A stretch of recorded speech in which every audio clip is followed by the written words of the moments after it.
This is a fan-generated show. If you would like to support us, please go to jamieglazov.com and also don't forget to subscribe to our YouTube channel. All your support is greatly appreciated. First of all, I've researched your past, Tommy. I can't find anywhere where you're upset about Hirsi Ali or Mona Walter maybe coming to the United Kingdom. And what I mean by that is, you know, it's incredible how if we have a problem, let's say, with jihadists or people that favor jihad that are Muslims, we're accused of racism. But if we love, let's say, ex-Muslims who are non-white, all of a sudden, this is a non-issue. Somehow, you know, it's interesting that people who can criticize ex-Muslims are not racist.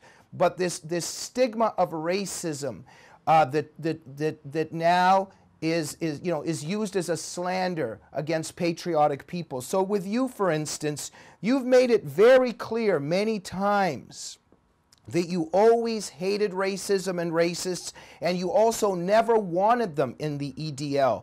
There's a part of your book where you also discuss how you're being called a racist, even during times when you show up with your black friends to a certain event. You know, tell us a little bit about this, and let's put this let's nip this in the bud here about this issue. Well, the funny thing is, I get it from both sides. So I'll be getting called a racist by these far left agitators, and the real far right, the real far right will call me a Zionist and a race traitor. So I'm stuck in the middle, because when it comes to racism, I do despise racism. Racism is backward and retarded if you want to judge someone due to the colour of their skin. What I judge is bad ideas that anyone can have, any race and colour, and I see Islam as a very bad idea. So I speak out against it. But that doesn't at the same time mean that I hate all Muslims. I get a lot of flack, and people call me a racist or they call me a bigot. If I make a comment, like I made a comment recently that said, the more Muslims, the more terrorism. Yeah? The more Muslims in the UK, the more problems we face. Now, and then everyone jumps on me for saying the more Muslims. They said, yeah, you should talk about Islam. I said, yeah, but that's still true. The more Muslims in the UK, the more problems we are going to face. And that's because within that demographic of Muslims, a minority, but a growing minority, and not a tiny number, are radical, wish to enforce their backward ideology upon us. And that's it. So some people come at me in one sense where they say that I haven't used the right words when talking about Islam or Muslims. But the whole race thing is ridiculous. That's a complete facade, because I despise racism. Most of my death threats actually come from Nazis who actually, they despise me too for my outspoken beliefs. And the reason why I have these views, and growing up in your life, things shape you and they make you the person you are. Now, growing up in my life, I'm from Luton Town. Luton Town is one of the most multicultural and diverse towns in the world. It's definitely in Europe. So everyone I've grown up looking up to, everyone I've grown up within my family, my goddaughter, all these people are non-white. Now, I can realise from growing up in a town like this that it works.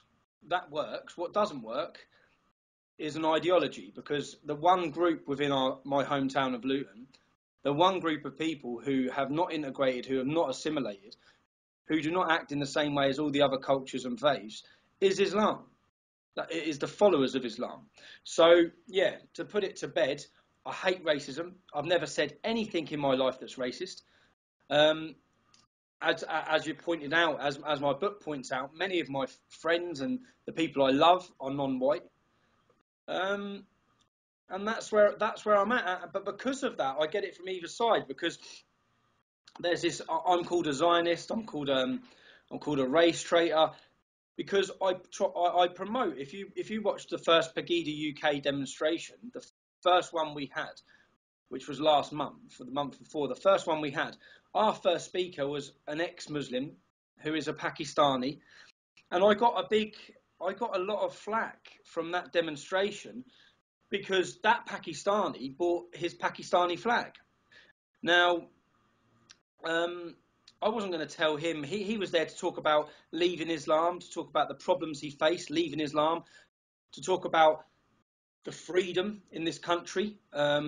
So he was there to give his speech, speaking out against an ideology that wishes for him to be killed for changing his idea. Now, and he brought his Pakistani flag. Now, I wasn't about to tell him he couldn't. I don't particularly like the country of Pakistan or what it represents, but there's millions and millions of great people within it.